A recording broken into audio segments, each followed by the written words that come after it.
हरिओम किरण जी, बहुत अच्छा। थोड़ा सा ना कैमरा का एंगल ना नीचे कर लीजिए, कमेंट आपके फेस पे कवर कर दिया।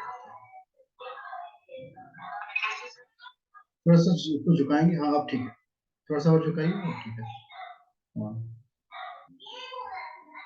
अब ठीक है, राइट। बहुत अच्छा करेंगे।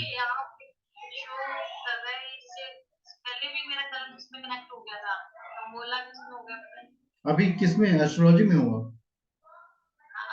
हाँ तब बोला मत जाइएगा।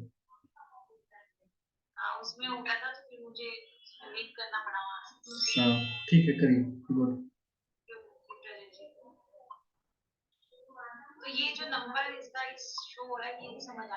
कौन सा नंबर?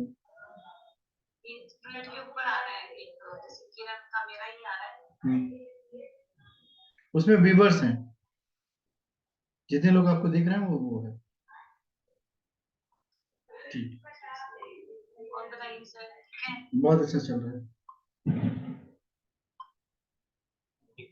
एक विष्णु सहस्त्र नाम का 63 सुना करिए, जाप करना तो मुश्किल काम है, कर नहीं पाता कोई, यूट्यूब में है इसके, आप जरूर आपको लाभ होगा। और मेरी दुआएं भी आपको लगेंगी कि आपके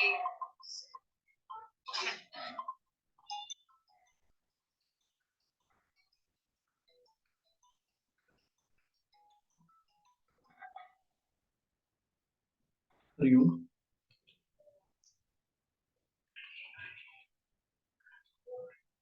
अच्छा अच्छा, क्या करें, मेरे पास तो 10 बजे, आज 11 बजे तक टाइम नहीं है, तो क्लास पढ़ा दी 9 से 10, पियानो सीख रहे हैं। कल दिन में कनेक्ट कनेक्ट कराइए, फिर समाप्त करें।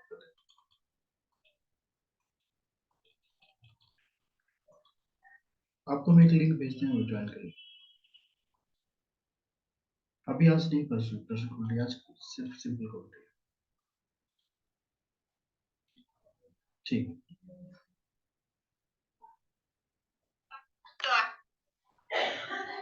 मोहम्मद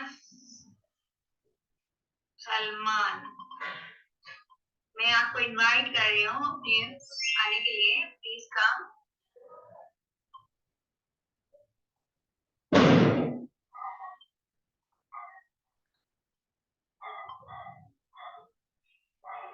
गुरुर् ब्रह्मा गुरुर्विष्णु गुरुदेव महेश्वर, गुरु साक्षात् परब्रह्म तस्मै श्री गुरुवे नमः।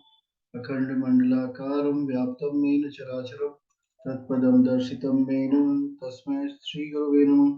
मातृवत् लालयति च पितृवत् मार्गदर्शिता, नमो गुरु सत्तायै श्रद्धा प्रज्ञा युता च। ओम श्री गुरुवे नमः।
आप सभी का इस कक्षा में स्वागत है। आई डोंट नो ये कौन से ग्रुप के लोगों ने आज ज्वाइन किया।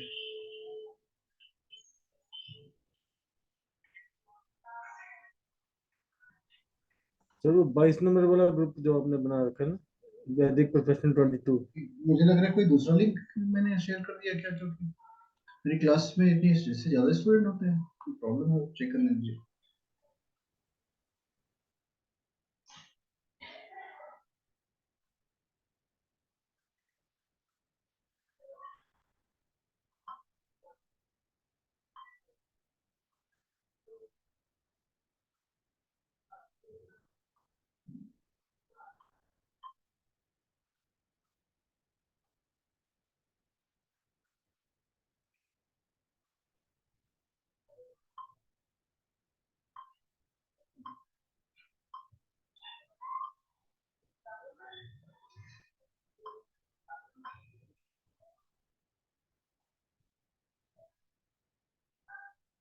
कोई बात नहीं, ये जो वैदिक प्रोफेशनल की कक्षा है ये 22 ग्रुप था उसकी कक्षा है, इसमें आज कम स्टूडेंट ज्वाइन किए हैं, कोई इशू नहीं। आशीष जी आप क्या वैदिक ग्रुप 22 में है क्या?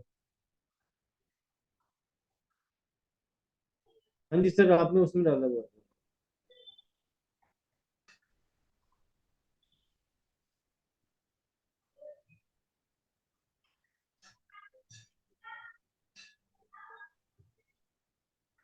हाँ जी हाँ जी, आप ही की क्लास है, कुछ लोग ज्वाइन कर रहे हैं, कंटिन्यू।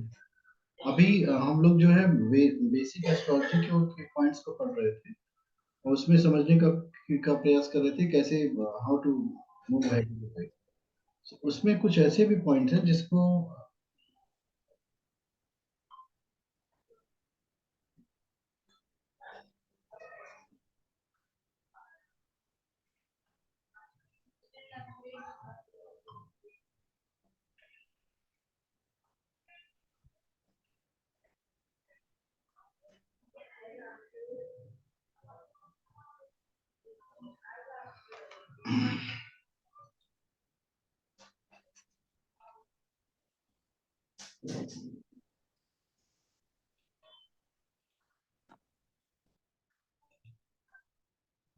इसमें एक बात समझने की है कि जब तक आप एस्ट्रोलॉजी को अच्छे से नहीं समझोगे, हम लोगों ने मेरे ख्याल से बहुत।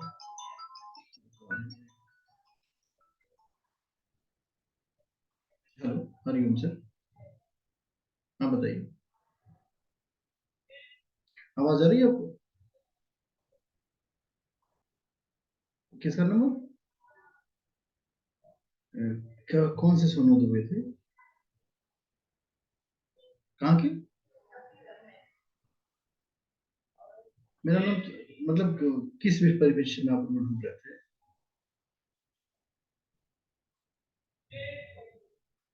अच्छा अच्छा, उसमें एक रॉन्ग नंबर डाल के हो सकता है, देखिए इधर उधर होगा, ठीक है।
अभी देखिए जो बेसिक चीजें हम लोगों को समझनी है वो चार्ट के विषय में समझनी है।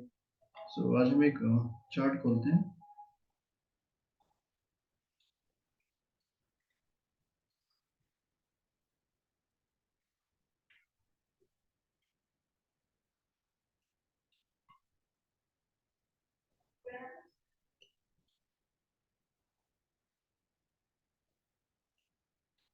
रूपा जी आप इसी ग्रुप की हैं किसी और ग्रुप की हैं?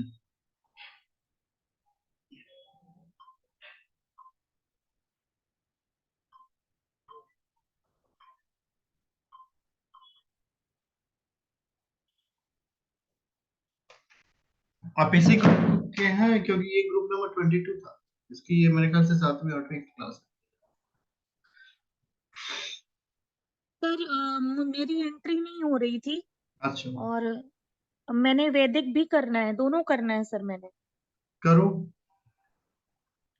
ठीक है सर, थैंक यू सर। हाँ, ये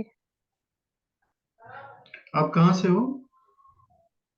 मैं चंडीगढ़ से हूँ सर। अच्छा अच्छा, चंडीगढ़ फेमस। अभी मेरी एक फ्रेंड भी ज्वाइन करेगी सर, अनुराधा। हाँ, ज्वाइन करा दो उसको भी। में भी आपकी बात हुई होगी। हाँ हाँ, मैसेज किया था दादा ने। हाँ जी, ये सब आशीष सर ने हमें ज्वाइन कराया सर। अच्छा अच्छा अच्छा, बहुत अच्छा बहुत अच्छा। हाँ, आशीष सर ने। थैंक्स बोलिएगा आशीष सर। ये he is already in video sir. अच्छा अच्छा, thank you Ashish sir. In cap, in cap. He's a divine light hiding his light. Right sir. जो विषय था, जिस कक्षा में आप जुड़ी हैं, ये क्लास जो है काफी आगे जा चुकी है। आपकी क्लास का दूसरा ग्रुप है, फिर भी आप जुड़े हो, आनंद लीजिए, कोई बात नहीं। हम लोग भावों को समझ रहे थे। कुंडली में 12 भाव होते हैं, 12 हाउसेज होते हैं। 12th हाउस में ये पहला हाउस होता है, दिस इज फर्स्ट हाउस। एक कुंडली बनाइए हम लोग।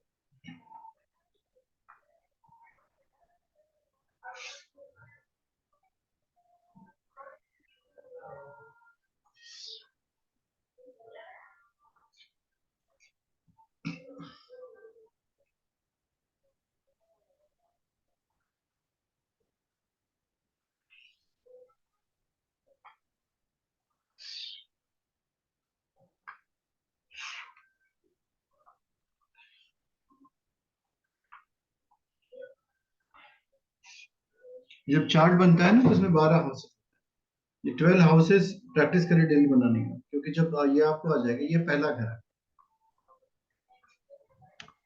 ये दूसरा है, ये तीसरा है, ये चौथा है, ये पांचवा है, ये छठा है, ये सातवां है, ये आठवां है, ये नौवां है, ये 10वां है, ये 11वां है, ये 12वां। अब कुंडली में कितने भाव होते हैं? कुंडली में 12 भाव होते हैं। ये जो पहला हाउस होता है, ये लग्न होता है व्यक्ति का। फर्स्ट हाउस इज लग्न। अब इस कुंडली में चंद्रमा जहां होगा, वो व्यक्ति की राशि होगी। हम लोग 12 हाउसेस के बारे में पढ़ रहे थे, मेरे ख्याल से 5-6 हाउसेस को हम लोगों ने पढ़ लिया था। अब इसमें हाउसेस 12 हुए, तो 12 भाव के अलग अलग फल होते हैं, और जो हमारे पास 9 ग्रह होते हैं, उनको भी हमें समझना आवश्यक होता है। ये हाउसेस का डिपिक्शन हम लोग अगली कक्षा में करेंगे। इसके बाद 9 ग्रहों को समझते हैं। जब हम 9 प्लैनेट के पास जाते हैं, तो हमारे पास पहला होता है सूर्य, दूसरा होगा चंद्रमा, तीसरा होगा मंगल, चौथा होगा बुध,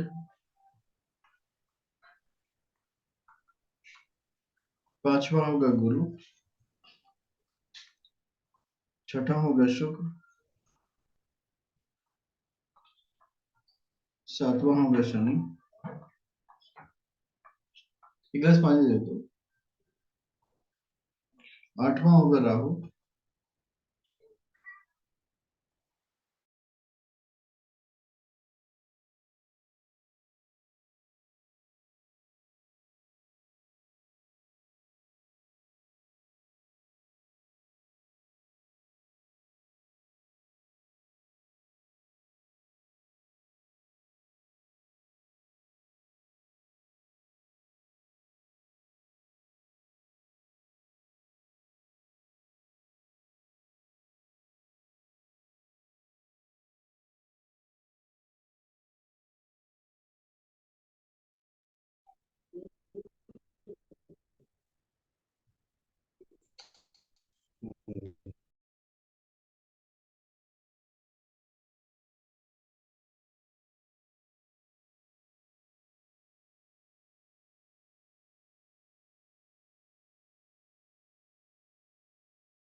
हाँ एक्सक्यूज मी सर, अनम्यूट करना होगा आपको।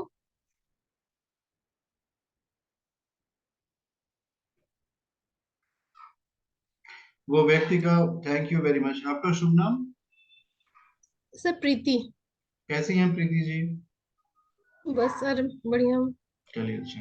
सूर्य जो है व्यक्ति की आत्मा बताएगा, शक्ति बताएगा, बल बल बताएगा, प्रभाव बताएगा, गर्मी बताएगा। तो अगर किसी भी व्यक्ति की कुंडली में सूर्य जो है बलवान है, पावरफुल है, अच्छी स्थिति में है, तो उस व्यक्ति की जो आत्मा होती है, जो आत्मशक्ति होती है, आत्मशक्ति ही सबसे बड़ी शक्ति होती है। जैसे आपके पास शरीर बल, मनोबल, आत्मबल।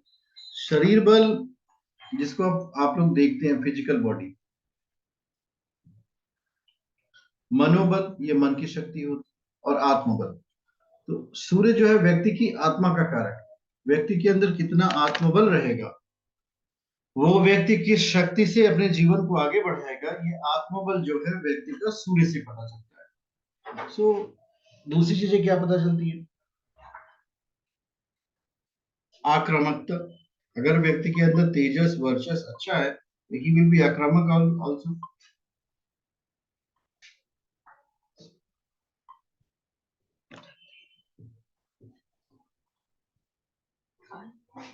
सो आक्रामकता भी व्यक्ति की सूर्य से पता चलती है। व्यक्ति की ऊर्जा का कारक सूर्य। ऊर्जा का कारक में आप ऐसे समझिए, जिस व्यक्ति के अंदर जितनी शक्ति होगी उतना ही तीव्रता से वह आगे बढ़ेगा। तो शक्ति और ऊर्जा ये अलग अलग नहीं है, ये एक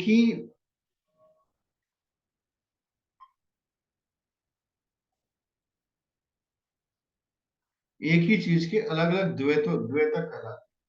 तो जब जीवन के किसी क्षण में आप जो है इनका उपयोग करेंगे,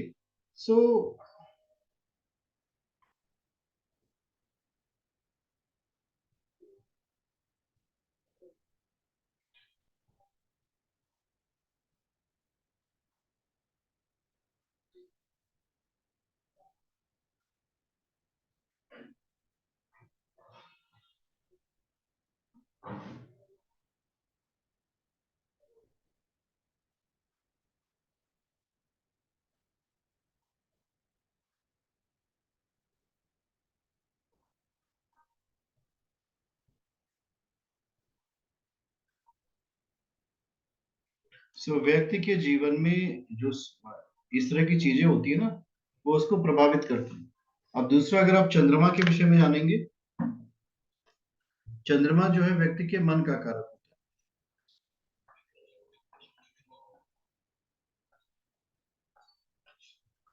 है। मन और जीवन दोनों एक समान होते हैं। जैसा आप चिंतन करोगे, ये जो माइंड होता है ना, मन, ये चंद्रमा बताता है। चंद्रमा का बलवान होना,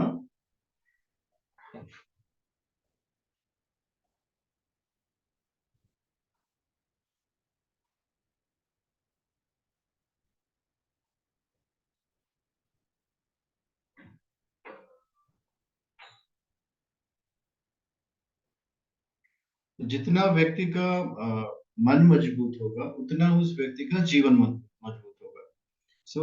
मन को मजबूत करने के लिए चंद्रमा का बलवान होना आवश्यक है, और आत्मा को मजबूत करने के लिए सूर्य का बलवान। तो सूर्य और चंद्र जो हमारी कुंडली में होते हैं, ये आत्मा और मन को बताते हैं। तीसरा प्लैनेट जो है मंगल है।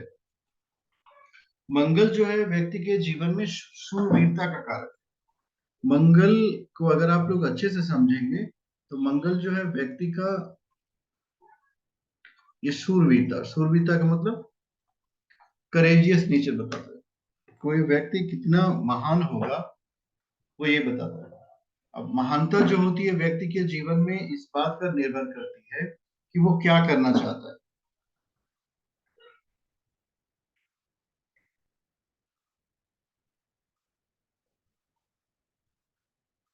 कौन सा व्यक्ति क्या करना चाहता है, ये निर्भर करता है मंगल की प्रवृत्ति। तो मंगल एक तरह से व्यक्ति को ऐसे कर लो कि इट शोज द लाइफ। मंगल व्यक्ति के जीवन को बताता है। जीवन कैसे बताता है? कारण क्या है कि ये जो प्लैनेट है, ये आक्रामक प्रवृत्ति का है। ये आपके अंदर जो है ना, करेज उत्पन्न करेगा, जिससे आप युद्धक हो सकते। कभी कभी ऐसा भी होता है, हॉरोस्कोप में आप चेक करो। लोग कहते हैं ना, मंगल दोष हो गया, मंगल दोष हो गया। मंगल दोष की स्थिति जो है,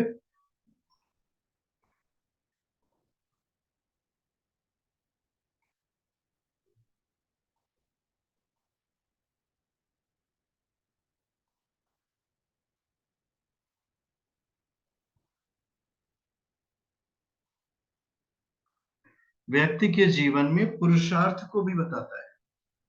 और ये इस प्लानिट का मजबूत होना एग्रेसिवनेस लेके आता है व्यक्ति के जीवन में, व्यक्ति का पराक्रम बताता है। और भी चीजों को देखेंगे तो मंगल जो है चोरी का है, शत्रु का है, लाल रंग का द्योतक भी मंगल होता है। मंगल के बाद आता है बुध। बुध को आप देखेंगे तो बुध जो है व्यक्ति की वाणी है, विद्या है, बुद्धि है, कम्युनिकेशन स्किल है।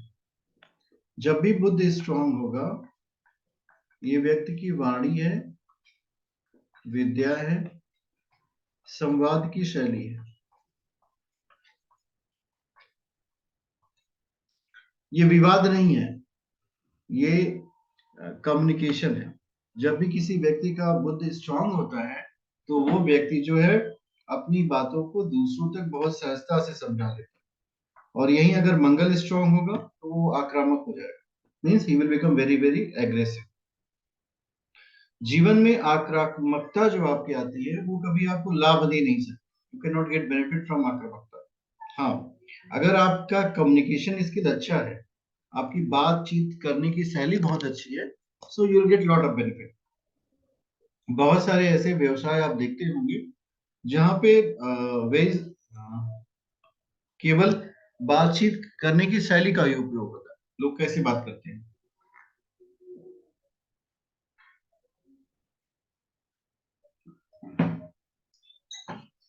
और आपके ऊपर जो प्रभाव पड़ता है किसी बात का।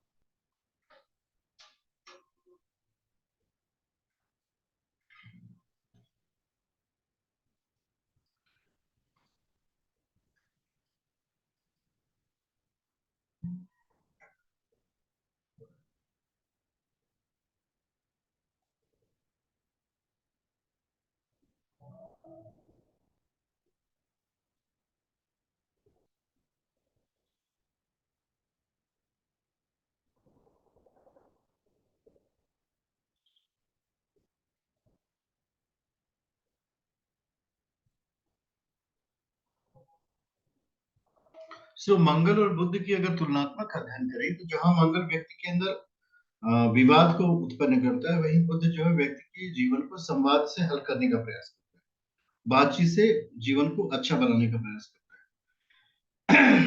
मंगल और बुध के बाद का जो प्लैनेट है वो आपके पास गुरु है। गुरु जो है शुभ कर्म का कारक है, धर्म का कारक है, गौरव का कारक है, ज्ञान का कारक है। किसी भी व्यक्ति के जीवन में अगर उसे प्रगति लेनी है तो गुरु को स्ट्रॉन्ग करना बहुत आवश्यक है। गुरु आपका बलवान होना चाहिए।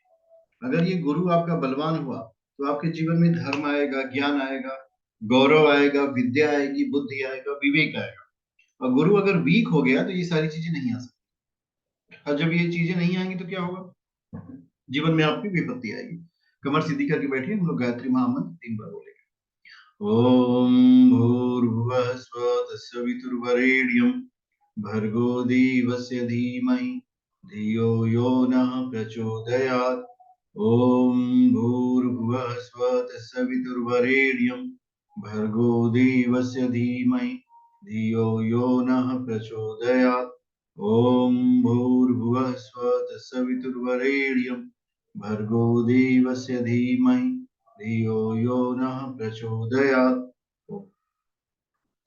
गुरु के बाद आता है शुक्र। जो हम लोगों ने गायत्री मंत्र का अभी जप किया है, ये ना आपके गुरु को बलवान कर रहा है, आपके तेजस को बलवान करेगा, आपकी चेतना को बलवान करेगा, आपके सूर्य को बलवान करेगा, आपकी बुद्धि को तीक्ष्ण करेगा, जो कि परम आवश्यक है। इससे बेहतर कोई कार्य नहीं है और इससे ज्यादा कोई आवश्यकता नहीं। सो ये परम आवश्यक कार्य है। उसके बाद का प्लैनेट है शुक्र।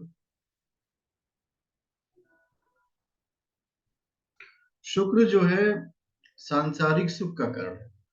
शुक्र जो सांसारिक सुख मिलता है आपको, संसार का वैभव, ये शुक्र से आता है। शुक्र से संसार का वैभव आता है। दूसरी बात क्या आती है शुक्र से? शुक्र आकर्षण का प्रतीक है, शुक्र प्रेम है, शुक्र प्रेम भी है, ये आकर्षण है, ये बंधन का कारक होता है, ये विवाह है, दाम्पत्य सुख है, जो गृहस्थ का सुख मिलता है वो भी शुक्र ही है। शुक्र पत्नी है, रिश्तों में अगर ढूंढा जाए तो शुक्र पत्नी है। रत्नों में हीरा जो होता है वो शुक्र। अन्न है, गृह सुख है, अध्यापन है, कर्तव्य बोध।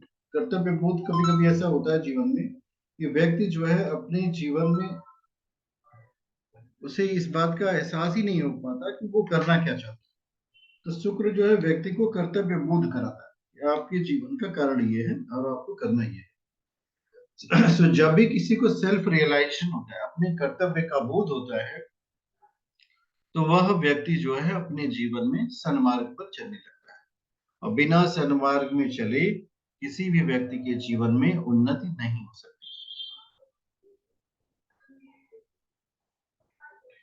शनि को क्या है?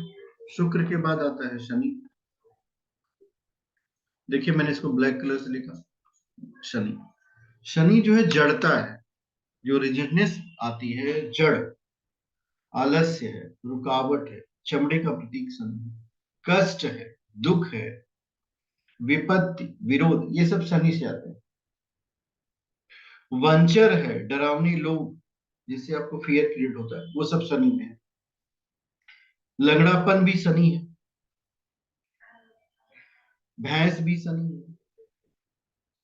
और इसमें अगर देखेंगे तो नौकर का मुख्य कारण, आपके जो हेल्पर है वो सभी शनि है। तो शनि को बलवान अगर करना हो तो नौकरों की खुशामद करिए, नहीं इनका देखभाल करिए। यू पे प्रॉपरली टू देम, जितना काम लिया है आपने उतना पेमेंट करिए।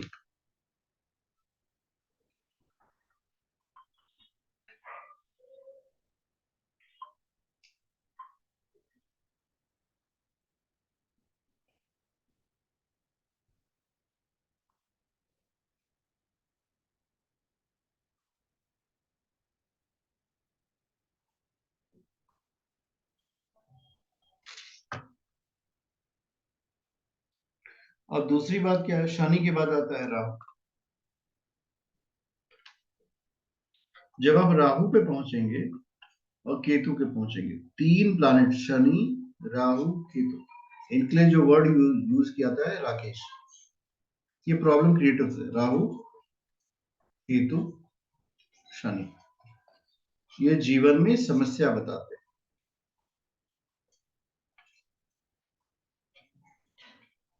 किसी भी व्यक्ति के जीवन में जो समस्या है वो राहु, केतु, शनि से आती है। राहु कुतर्क है, मर्म छेदी है, शूद्र है, पाप है, स्त्री है। गंगा स्नान भी राहु, तीर्थ यात्रा भी राहु है, झूठ भी राहु है, भ्रम भी राहु है। केतु क्या है? केतु मोक्ष है। जहां राहु उलझाता है वहीं केतु जो है मुक्ति के मार्ग पर ले जाता है, ये मोक्ष है। ये जिस भाव में बैठेगा उसके फलों को शून्य करने का प्रयास करेगा। शिवोपासना है, डॉक्टर है, कुत्ता है, मुर्गा है, ये सभी केतु हैं। ये 9 प्लैनेट को समझने के बाद हम लोग जिस चार्ट में पढ़ रहे थे उसमें फिर से जाएंगे और एक विषय को समझेंगे। ये विषय है, यहां से ध्यान से देखिएगा, ये है 9वां भाव। मैंने अभी आपको पढ़ाया, यहाँ पे लिखा है 12 नंबर। 12 नंबर कौन सी राशि होती है? मीन राशि। मीन राशि का स्वामी क्या होता है? गुरु। हाँ। अब ये जो 9वां भाव का स्वामी होता है उसके लिए एक टर्म यूज किया जाता है जिसको बोलते हैं भाग्येश। इसका तात्पर्य हुआ कि 9th हाउस का जो स्वामी है वो भाग्य भाव का स्वामी है।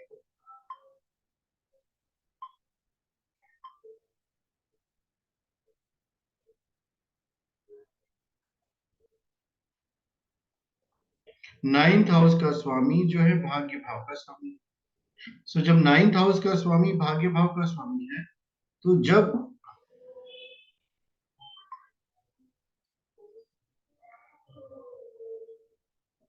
आप 9th हाउस के स्वामी को जान लेंगे तो ये भी जान लेंगे कि उस व्यक्ति का भाग्योदय कब होता है।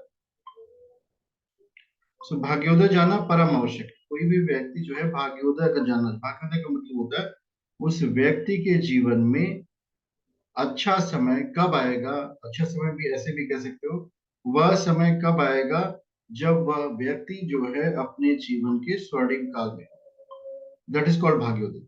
तो स्वर्णिम काल का समय भाग्य से पता चलता है, और हर प्लैनेट का अपना भाग्योदय का समय फिक्स होता है। अगर वो अच्छी स्थिति में हो और नहीं है तो फिर दिक्कत होती है। अगर प्लैनेट अच्छी स्थिति में है तो भाग्योदय का समय निश्चित होगा।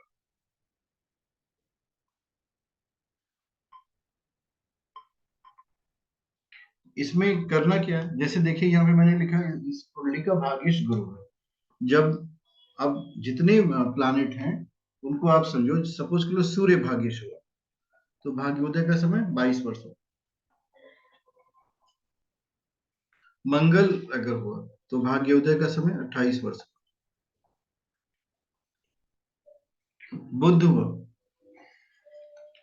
बुध की कंडीशन में 32 वर्ष होता है। गुरु 16 वर्ष में होता है, भाग्योदय करता है। शुक्र 25 वर्ष में, शनि 36 वर्ष में,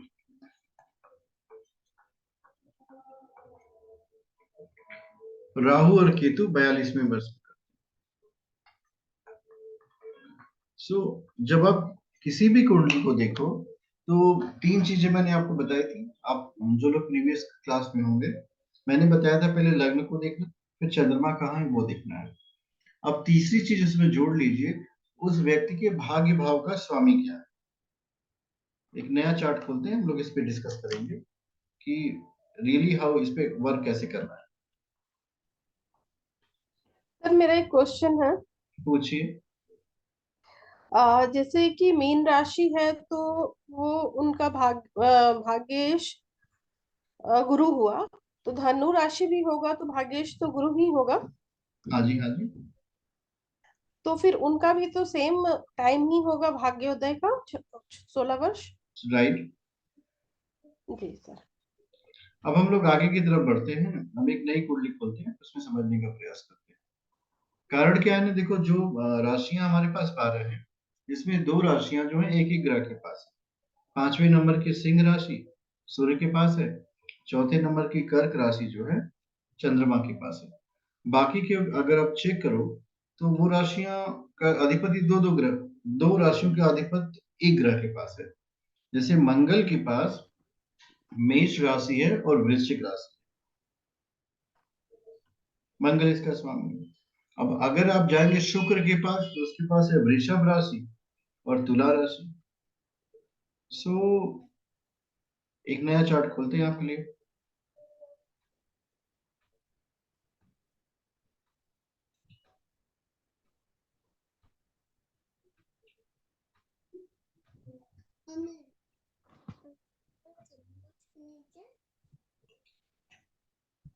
अब इस चार्ट को आप देखिए, ये शिवम जी की कुंडली है, ये भी कुंडली भी चलेगी।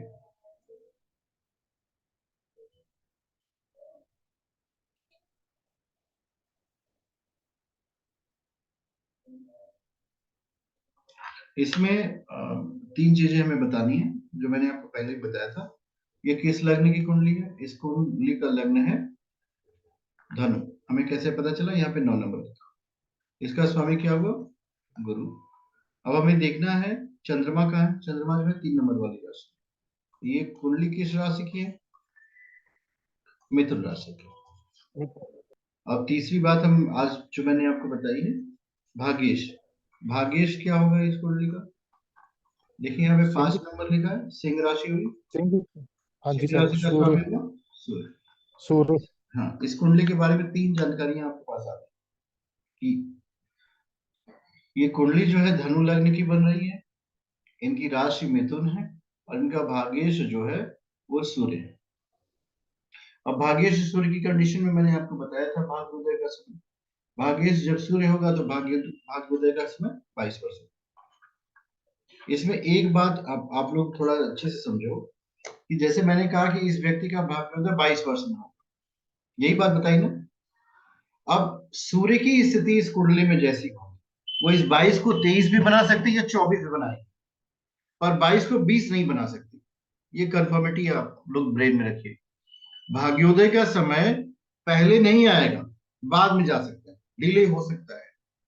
ये कंफर्मेशन हो सकती है कि भाग्योदय जो है देर में हो जाए, पर भाग्योदय कभी भी पहले नहीं हो सकता। ये अपने मन में रख लीजिए ये विचार को, इससे आपको काफी सहायता मिलेगी।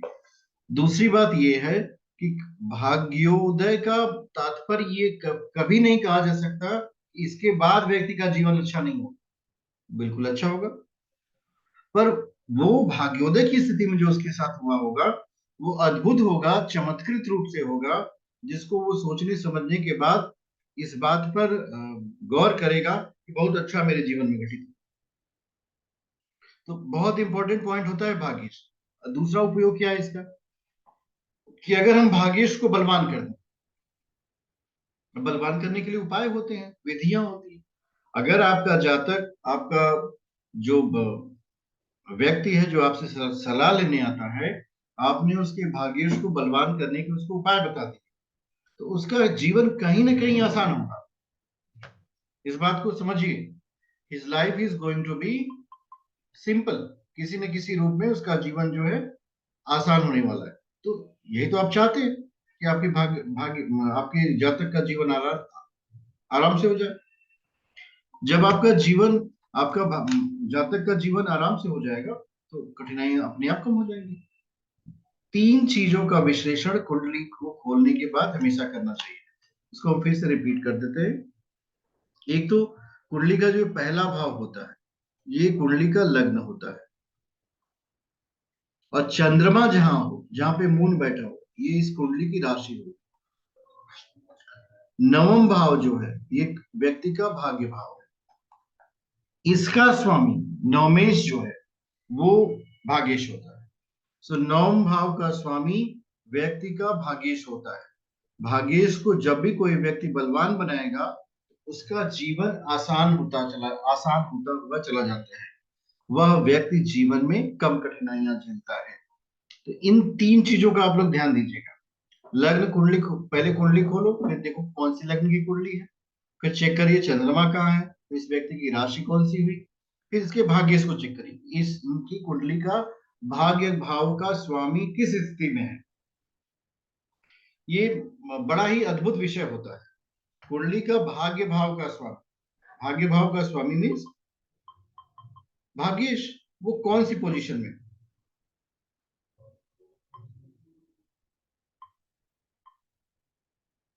भाग्य भाव का स्वामी किस पोजीशन, ये व्यक्ति के जीवन के बहुत सारी चीजों को बता देता है। अगर भाग्य अच्छी स्थिति में नहीं है तो यह व्यक्ति जो है काफी स्ट्रगल करेगा, काफी संघर्ष करेगा, और जब स्ट्रगल करेगा, संघर्ष करेगा, तो निश्चित रूप से कठिनाइयों को झेलने के बाद इसको लगेगा लाइफ इज नॉट गुड।